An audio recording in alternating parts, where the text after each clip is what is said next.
am here with the lovely Shelly Letherman, and thank you for being here. Thank you for having me. Thank you. We start off with a salute. Yes, salute. Salute. She was asking me what kind of wine I was drinking. I was like, it starts with a B. Bourbon. Buffalo. Buffalo. For all you Buffalo Trace executives out there. There you go. I usually just don't give props like that, but I have to because it's the best bourbon to ever live. They had a year, totally going squirrel right now. Yeah. They had a year wait on the bourbon run from Kentucky. Well, I'm not far from Kentucky. You're not far. From Kentucky. 30 minutes? Yeah. And that bourbon run is like you have to sign up a year in advance. And I was just like, man, are you serious? And I don't want to go there if I can't get the full experience. That would be cool. Have you ever done it? No. I got bucket list stuff going on. Yeah. I got to do the Kentucky Derby. Yeah. Which I need to do that too. I haven't done that yet. We were talking earlier about I've done some derbies, not Jeff. that one. Another shout out to Jeff Ruby's. Yeah. There's like 8 of them, but oh my gosh, what wonderful people! I mean, they made me feel right at home. Obviously, I just sat at the bar and had a ball with everybody. Was getting ready to get up there and jam. Yeah. And then they said, "Well, I think somebody sued us a long time ago because the lady got up there intoxicated and fell off the stage and wanted to." I'm like, "What?" Oh my God. I said, dude, I've had one drink. I said, it's okay though. No big deal. I'm good. But I heard Jeff Ruby owns like 5 horses. Really? He's in that. So I could see that. Yeah. Well, it's just, Kentucky Derby, got to do it. Yeah. But we're here in Nashville. We are in Music City. Was lucky enough to go to the CMAs a couple months ago. Yeah. And it was last second tickets, so next year I'm going to do much better on the seats. Yeah. But I could make out who the artists were. No, I'm joking. They were good. They were really good. Yeah. It's been such a whirlwind since I've just been here for the last 72 hours. Grand Ole Opry. I mean, my mom told me that I went there when I was 8 years old, totally forgot. But then when I got there, I was like, this place feels familiar. Yeah. Jelly Roll, Ashley McBride, Red Farron, I think what is his name? I hope I got that right. Brandon Lake. Yes. Yeah. I mean, it was like unbelievable. And we talked about this in a previous the previous interview. Just the culture, the appreciation, and the Opry was from all around. Yeah. This being a tourist destination, but such an industry destination. Mm-hmm. And you have survived. You have thrived. Have. And you want to survived and thrived. You survived and thrived, and people, I can promise you, the viewers, they want to know how you did it. Yeah. You talked about it, touched upon a couple things, but expand on that. There's only one way to expand upon that, and that is the grace of God. I mean, honestly, Amen. For real. I mean, I think at the end of the day, when I came to Nashville, it's a crazy thing. Like, I got plugged in Nashville at one of the top studios in the world, which is Dark Horse Recording, when I first came here. And that all happened before I even came to Nashville. I basically volunteered my time to do some work for a dog rescue league in West Palm Beach. They were cutting a song for the dog rescue league to use as like a commercial. And they wanted someone to cut vocals, and I was able to help do that. And then they also wanted someone to film, which, I work in the production world as well. Sure. And so I came in and I did, I filmed for the whole day for the rescue league. And lo and behold, the guy who owns the dog rescue league used to work at Dark Horse Recording. I had never heard of Dark Horse at that point. I had no idea what I was getting myself into, no clue. But I told him, I was like, I'm moving to Nashville in 2 weeks. And he goes, oh my God, I just moved here from Nashville. And I was like, wow, that's cool. He said, yeah, call me when you get there and you get settled. Let me know how it's going for you. And I was like, okay, cool. And so I forgot to call him, but he called me. And he says, hey, I'm just checking in, like, how's Nashville treating you and this and that. And I said, well, I went to school for audio engineering and music production. And I told him, I was like, man, everything's full band here. And unfortunately, at the engineering school that I went to, they never taught me how to mic a drum kit. Can you believe that? Yeah. And I was like, it's full bands. Like, I got to know how to mic a drum kit. And I was like, so I think I'm going to have to go back to school. And he goes, oh my gosh, let me connect you with Robin Crow, who is the owner of Dark Horse, but also runs Dark Horse Institute, which is a school for production and engineering. Oh, cool. So okay. yeah, super shout out to him. Love that guy. But yeah, Robin, he said, I'm going to give him your number. I'm going to have him call you. And I said, okay. So Robin calls me and he goes, well, why don't you come over and just take a tour of the studio and that sort of thing. And I went over and I pulled into this place. I did not do my research. I did not do my research at all. Sort of like on this podcast. No, yeah, I was like, I just pulled up and you know, I'm a busy person, so I'm like, I always keep myself busy. So for me to stop and have time to actually sit there and dig into like what Dark Horse recording was, I didn't even take the time to do that. I didn't have time at that time. And so I pull up and I'm like, oh my God, this place is incredible. It's beautiful. It is. I go inside. I'm thinking I'm going to be there like an hour. You know, I spent 8 hours that day. I was so infatuated with the studio and what he had built that I wanted to know every detail. I was like, well, how'd you do this? And how'd you do that? And I was just like, I was so intrigued. I have to know. I'm a very like inquisitive, like I'm a deep person. So I'm like, I started digging like, well, how'd you create this? And like, how did you build this place? You know? And he started telling me all the stories. I mean, basically wore a tool belt for 4 years, building a lot of it himself. And, you know, I was so inspired by that and ended up getting a scholarship to attend Dark Horse Institute. Wow. Yeah, so he calls me like a month after I met him because I continued to go there for a month straight. And I was every day I was like, hey, you want to get together and like do dinner? And I would just sit and pick his brain for hours because such a genius guy. I mean, with what he's built, at that time, this was a studio that had thrived in the Nashville area for over 25 years. Wow. And that's a big deal. Every hit pretty much came out of the Taylor studio. Swift's first album came out of there. A lot of your Dolly Parton hits came out of there. I mean, everything you can imagine, all the way to like Korn, you know, the rock band Korn. They're Christian now. Are they really? I think they're Christian now. Oh, wow, that's cool. Yes. But yeah, like so many. Somebody fact check that, but I'm 90% sure. I don't know if the whole band or the lead singer, somebody got saved. So yeah, I think I'm right about that. Anyway, I think I think the lead singer. In fact, actually, now that you mentioned that, I think I've seen some of his story being told. But yeah, like some of your best bands. I mean, you know, and then you had Nick Reskalinix there, who has done everybody from Alice in Chains to Foo Fighters. I mean, you name it. Carrie Underwood, they've all recorded there, and Tim McGraw. So many big names, but just a very, very legendary place. So I spent 3 years there. You know, a lot of time, you know, just serving and giving what I could to that facility. Sure. And I ended up being the assistant manager of the studio, and you know, for a year, and then I went and managed their school studios for 2 years, and it was just really cool to be a part of that. So that really kind of got me into the Nashville scene on the music side and the studio side, and really kind of just got my feet wet, if you will. And that really just helped me a lot and kind of let me get to know a lot of people in the industry, which really blessed me. There's nothing better. Yeah. There's really nothing better than hands-on. Yeah. Learning hands-on.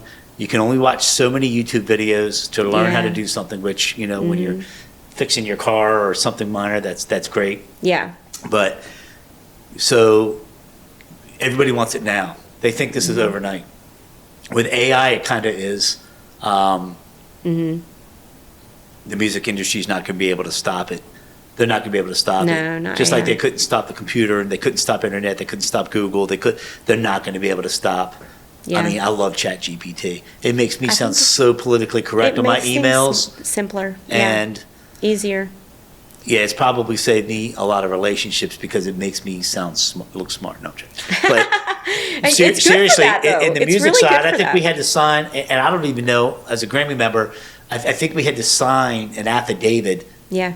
when you submit. I think they still do, but when I submitted my song "Losing Myself" that I produced last year, not the last Grammys, 2 Grammys ago, and it was up for consideration, they made me sign an affidavit proving that AI wasn't used on any part of the Wow. song. But there's controversy there because isn't auto-tune a form of AI?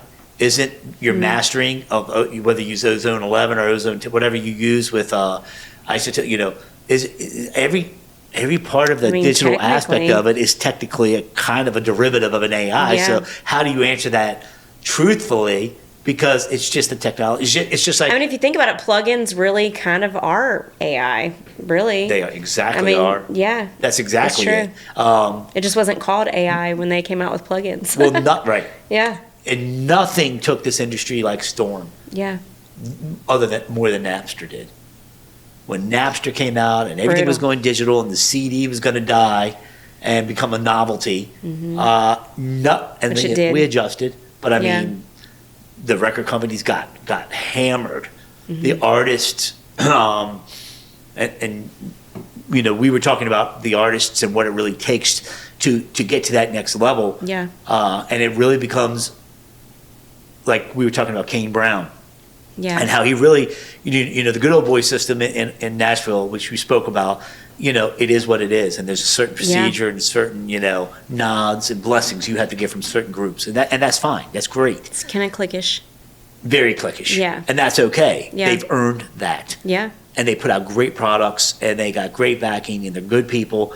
However, a Kane Brown, who's unbelievable talent, I think he's amazing. So good. He hit it so fast, so hard, whether it was TikTok, IG, or whatever. He went viral so fast, and so did Jelly Roll. Yeah. They went viral so fast that it was hard for someone like him, as an example, For them to go through the proper process in Nashville, if you will. And for them to gatekeep. Good. You said it. I mean, but they adapted to it. They adjusted to it, and now they're accepting to it. I saw the man, on the CMA stage. Jelly Roll's killing it. Jelly Roll's from here. So what a great story for the community. Yeah. And which is a great segue or transition into, you said something earlier about how all this stuff at Dark Horse and everything happened while you weren't living here. Everybody wants you to live here, be here. That's how it was when I was in Orlando. Yeah. And doing what I did down there for 20 years for the biggest theme park in the world. You had to live there. There was no way, when I was young, I was like, oh, they're going to fly me down. I'm so good, whatever.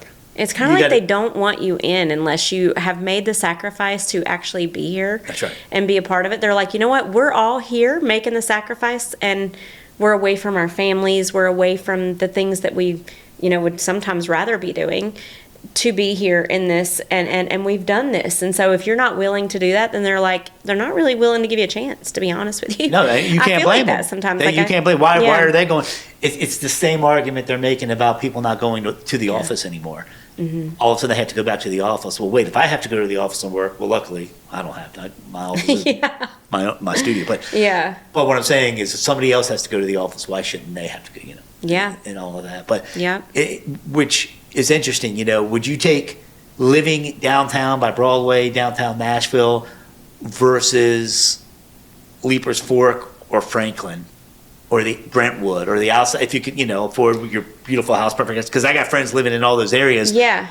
What say you? Okay, so there's two ways I would go about that. First of all, if you're single and you're trying to just enjoy life and that sort of thing, downtown. Definitely downtown, because you're in walking distance to everything.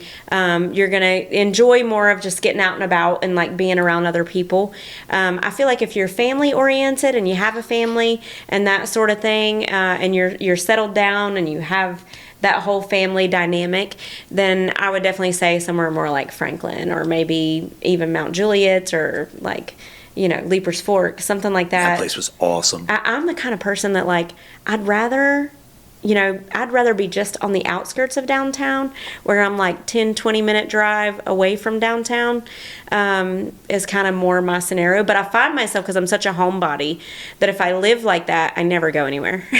So me being downtown kind of helps me get out of the house, I feel like. That's a really good point. Yeah. So. And I'm going to give a shout out to this place. This is the second time I've stayed here. It's Placemaker Premier Soho. Yeah. And it's just, I love it in a sense that... Sobro. That's what I said, Sobro. Yeah, you said Soho.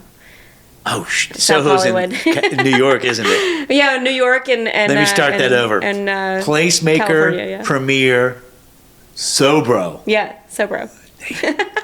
I don't even know where I am. It's okay. But you're 20 minutes from anywhere. From Bluebird, I can be in Franklin. I can Yeah. be in Bluebird. Where did I go last night? Where was that songwriting? Leaper's Fork, yeah. Oh, what was the place called? Fox and Lock. Yeah. Ooh. I know, I love Fox and Lock. Man, I love Leaper's 30 Fork people, in general. 20, 30 people waiting to get on stage just to be heard. And the audience actually giving Yeah. a crap and listening and loving it and supporting, not just family Love and it. friends and little cousin Sally. Yeah. Everybody was into it. It's one of my favorite towns. Artists in the on a different Nashville level. area. I mean, one Yeah. girl was getting ready to go on a world tour. The other girl was her first time performing ever in front of anybody, and she was from Australia. Wow. And I got the names of all of them. Yeah. Because I want to be able to help who I Yeah. can with iShowcase Music. Yeah. And I'm going to put you on the spot right now. Will you be an official ambassador for iShowcase Music in Nashville?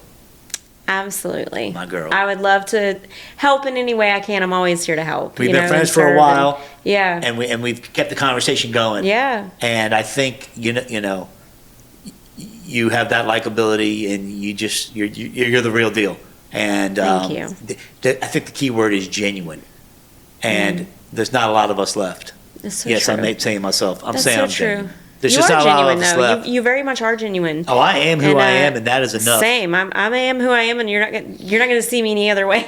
People either love me, I'm the same way all the time. hate me. When I get like Yeah. part of the Messina Connection, I start talking politics. Yeah. Ooh, ooh, I get online and I just fire people up because I'm always right. Always. No, I'm joking. I am. But that's Tammy. Remember I told you? Y'all got to check out my wife's podcast, Ask Tammy, because she knows everything now. Yeah. I didn't think. I I mean, love we it. got tens of thousands of followers following her. Yeah. And she's like, I don't know if I want to do it anymore. I said, you got to do. You got fans now. Yeah. Anyway, I went squirrel again. I But- love it. So, Nashville, I'm really, really thinking about making this a second home. I got a lot of support, and you being part of that support, so thank you. You're welcome. And you guys, what we were talking about earlier, I don't want to, talk about everything, Yeah. but we got some big things planned, and Yeah. the key is this. Being able to take care of bills, being able to survive, and also being able to keep your mind free enough to stay creative. Yes. And as That I is don't know, the I don't key. even know how old you are. I know I'm older than you. Yeah. Way older than you. But at I'm the not end old. of the I'm day, young. exactly how young you are. Don't let the gray hair fool you. At the end of the day, it's being able to get into that space, and that was part of what this week was. It was business, it was networking, it was meeting people, shaking hands, kissing babies, having a great time, being Yeah. creative, but also like a self retreat of being able to reset. And what better place to do that than Nashville? It's so great. I love it here.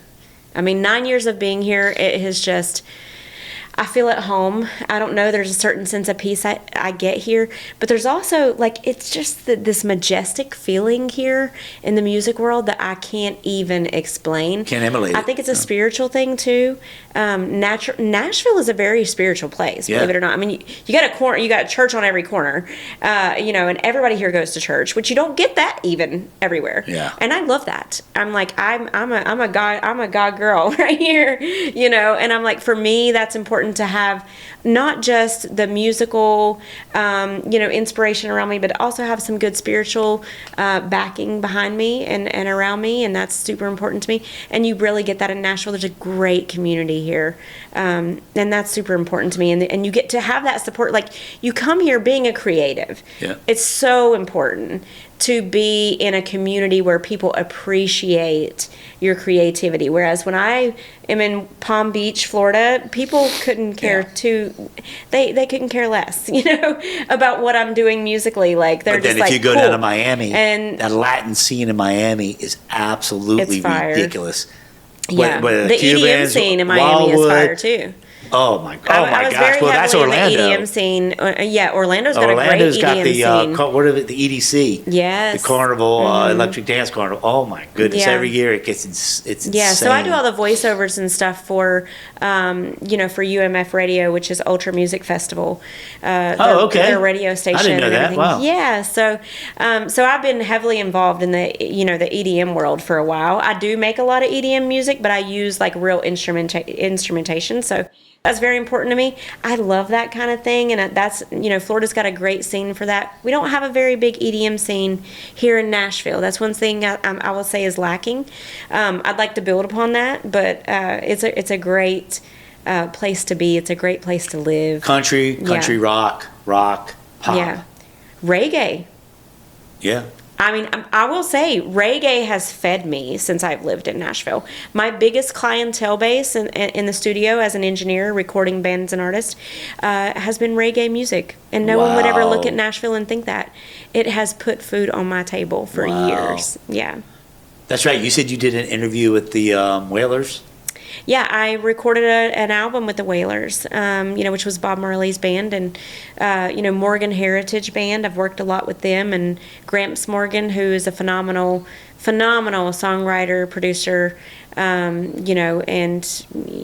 he has the Morgan Heritage Band heritage, which is just incredible. He's a great performer, great singer, great songwriter, great producer. He's great at leading, on the production side of things, and I love working with him. And he's brought a lot of clientele to me, like Allie Brooke from Fifth Harmony came through him. Just some phenomenal artists. Amy Grant, which I was able to record through him. I'm a big fan. Huge fan of Gramps and huge fan of Amy. I grew up teaching myself how to singing Amy Grant's songs, and especially the song "Baby Baby." When I was a kid, that was like a huge hit.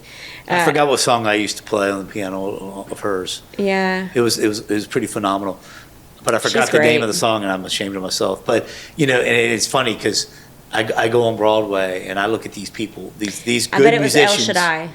Yes. Yeah. Oh my goodness! Now that you're 80, that was 80s, 90s, early 90s.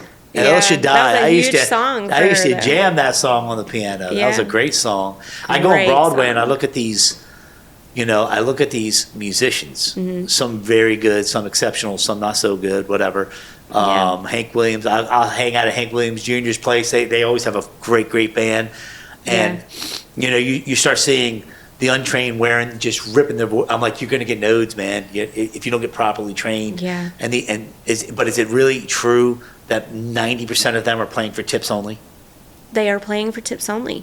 That's why I refuse to do the whole Broadway thing. I mean, I've done it, for for CMA Fest and different festivals. You're not looking down upon it, but it's I'm not looking down upon it, but I feel like it's a thing that I feel like that's not showing the respect that artists and bands deserve, and they need to get paid. They need to feel that they are of value and that they are worthy of getting paid, because they are. Most of them out there have been working their whole lives for this and worked their tails off to be where they're at vocally or musicianship wise, and that's a very important thing. Like, why are these bands or these bars not paying them? Or they might pay them like $100 a head. Well, why hasn't there been legislation put in place like Florida? Florida entertainers have to be paid within 7 days. Yep. And it used to not be like that because certain parties would hold it. You can't survive as a musician. You cannot survive. How are these? And you know what it is? I can answer it. It's supply and demand. Yeah. So there's like I told you, there's so many people here doing guitar, songwriter, and players in line just to be heard. Yeah. So there's such a surplus of people willing to do it for free.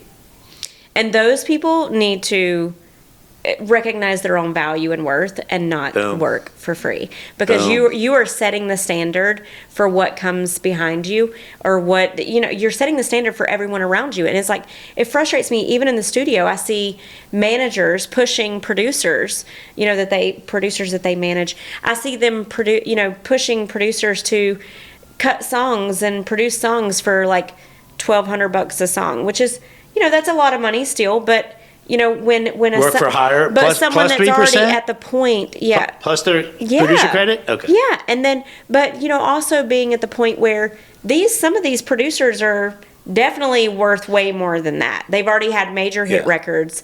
They've already done really incredible things, and these producers are like, no, you need to work for less, and I'm like, no. Their managers are saying that you need to work for less, and I'm like, who are you? Like, you're just the manager. For you to come in and say, he's the one doing all the work, or she's the one doing all the work, like, they need to be paid their worth and their value. And if you've already had those hit records and you've already had some success of working with bigger artists, the discography. Yeah, you have the knowledge and the willpower and the discography to go along with it. That's huge. It's the same in DJ world. I mean, in DJ world for 30 years. Yeah. I've worked hard and I've earned. First of all, if you're a pain in the ass, I will not do your event. I will not DJ your wedding. I don't even do weddings anymore. If I do 3-4 weddings a year, not that I'm not willing to. It's just I've hit the ceiling with that. Yeah. But my price is my price, and if you don't find the value in me, then I am not the one for you. Exactly. I am perfectly fine. You got to be able to walk away. You know what it's called? I'm gonna look into the camera on this one. You ready? Yeah. It's called the power of no. Once you learn the power of no, and you do respect your own value and what your self-worth is, you have so many things open up, because it breaks my heart, because what I get from these musicians there on Broadway is they want it so bad, and they're working so hard, and they're just wishing and praying that one person's going to come in, that one executive from Music Row is going to hear them, but they're not valuing themselves. No. They're not valuing themselves. No. You have to see your own value. You have to have your own self-worth. And if you don't have that, that's gonna bleed into every area of your life. That's your finances especially. But it's gonna bleed into every area of your life. So you gotta stand up for yourself and have some self-worth. Have self-worth, self-respect, and put your foot down. Set some boundaries and set a higher standard for yourself financially. I think we just wrote a song. Yes. What should we call it? It doesn't rhyme. I'm good at rhyming, though. There are no rhymes to it. I can drop a beat. Yeah.